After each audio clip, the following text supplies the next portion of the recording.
എന്ത് വിശേഷം? പുതിയ ജീവിതത്തിലേക്ക് കടന്ന് ഇങ്ങനെ ആൾക്കാരിങ്ങനെ ചോദിക്കുന്നുണ്ട്, ചേച്ചി മാരീഡായി എന്നൊക്കെ ചോദിക്കട്ടെ. മിനി സ്ക്രീൻ പ്രേക്ഷകരുടെ ഇഷ്ടപരമ്പരയാണ് ഉപ്പുമുളകും. അതുപോലെ തന്നെ അവരുടെ ഇഷ്ടതാരമാണ് നിഷ സാരംഗും. ഉപ്പുമുളകും എന്ന ഹാസ്യ പരമ്പരയിലൂടെ മലയാളി പ്രേക്ഷകരുടെ മനസ്സിൽ ഇടം ലഭിച്ച നിഷ ഈ സീരിയലിൽ നിന്ന് പിന്മാറി എന്ന വാർത്തകൾ കഴിഞ്ഞ ദിവസങ്ങളായി സോഷ്യൽ മീഡിയയിലൂടെ പുറത്തു വരുന്നുണ്ട്. അതുപോലെ തന്നെ താരം 52ാമത്തെ വയസ്സിൽ വിവാഹിതയാകുന്നു എന്ന വാർത്തയും പുറത്തു വന്നിരുന്നു. നിഷ സാരംഗ് തന്നെയാണ് തനിക്കൊരു കൂട്ട് വേണമെന്ന് പറഞ്ഞതും അത് ഉടനെ തന്നെ സംഭവിക്കുമെന്ന് പറഞ്ഞതും. ഒരു ഇന്റർവ്യൂവിലായിരുന്നു താരത്തിന്റെ പ്രതികരണം. എന്നാൽ ഇപ്പോൾ താരത്തിന്റെ വിവാഹം കഴിഞ്ഞു എന്ന വാർത്തയാണ് സോഷ്യൽ മീഡിയയിൽ നിന്നും പുറത്തു വരുന്നത്. അതുപോലെ തന്നെ ഈ വാർത്ത ശരിവെക്കുന്ന രീതിയിലാണ് താരം പബ്ലിക് ഫംഗ്ഷനിൽ എത്തിയതും നെറ്റിയിൽ സിന്ദൂരം ചാർത്തിയതും. ഉപ്പുമുളകിൽ അല്ലാതെ പൊതുവേദിയിൽ നിഷയെ ഇങ്ങനെ കണ്ടിട്ടില്ല എന്നും കൂടാതെ വിവാഹ വാർത്തയെക്കുറിച്ച് ചോദിക്കുമ്പോഴും താരത്തിന്റെ മറുപടി കൂടി കേട്ടാൽ കാര്യം മനസ്സിലാകും.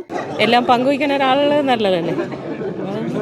ഒറ്റപ്പെടുമ്പോൾ ചിലപ്പോൾ നമുക്ക് അങ്ങനെയൊക്കെ ചിന്തിക്കേണ്ടി വരും. പലരും ഉപ്പുമുളകിൽ നിഷയെ ഇപ്പോൾ കാണാനില്ല എന്നും പിണങ്ങിപ്പോയി എന്നും പറയുമ്പോൾ സത്യാവസ്ഥ വിവാഹമായതുകൊണ്ട് താരം മാറി നിൽക്കുന്നതാണെന്നുള്ള കമൻറ്റുകളും വരുന്നുണ്ട്. ഉപ്പുമുളകിലെ നിങ്ങളുടെ ഇഷ്ടതാരമാരാണെന്ന് കമൻറ്റ് ചെയ്യുക.